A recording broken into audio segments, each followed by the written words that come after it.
Hi అండి. నిన్న Sunday కదా! సండే స్పెషల్‌గా బిర్యానీ చేశాననమాట. ప్రాన్స్ బిర్యానీ. జనరల్‌గా నేను బిర్యానీ అయితే చాలా రకాలుగానే చేస్తుంటాను. కానీ నిన్న మాత్రం మంచిగా దమ్ స్టైల్‌లో చేశాననమాట. టేస్ట్ అయితే అద్దిరిపోయిందండి. నిజంగా ఎగ్జాక్ట్ రెస్టారెంట్ ఫ్లేవరే వచ్చిందనమాట. చాలా బావుంది.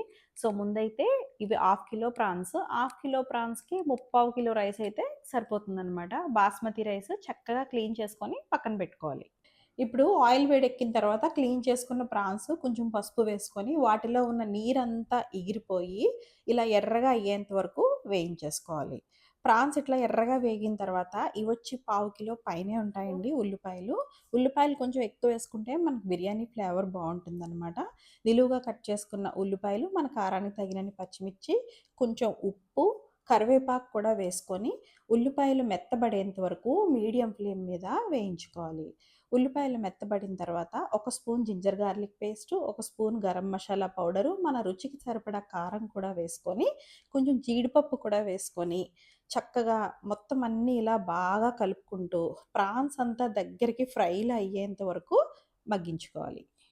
ఇప్పుడు కుక్కర్‌లో హోల్ బిర్యానీ స్పైసెస్ ఒక స్పూన్ షాజీరా కూడా వేసుకొని, కొంచెం వేగిన తర్వాత గ్లాస్ రైస్‌కి 1 ½ గ్లాస్ చొప్పున వాటర్ పోసుకొని, కొంచెం ఉప్పు వేసుకొని, ఎసరు ఒక పొంగొచ్చిన తర్వాత మనం కడిగి ఉంచుకున్న రైస్ కూడా వేసుకొని, 70% కుక్ అయ్యేంత వరకు ఉడికించేసుకోవాలి.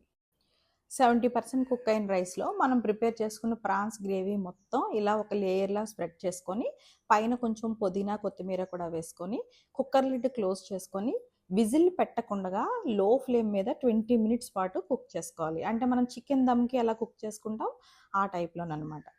సో, నేనైతే ఇవి కుక్ అయ్యేలోపు పక్కన ఒక 2 ఎగ్స్ కూడా బాయిల్ చేసుకొని, చక్కగా ఉప్పు, పసుపు, కారం వేసుకొని ఫ్రై చేసి పక్కన పెట్టేసుకున్నాను. 20 మినిట్స్ తర్వాత స్టవ్ ఆఫ్ చేసుకొని, 10 మినిట్స్ తర్వాత మాత్రమే తీసుకొని సర్వ్ చేసుకోవాలండి.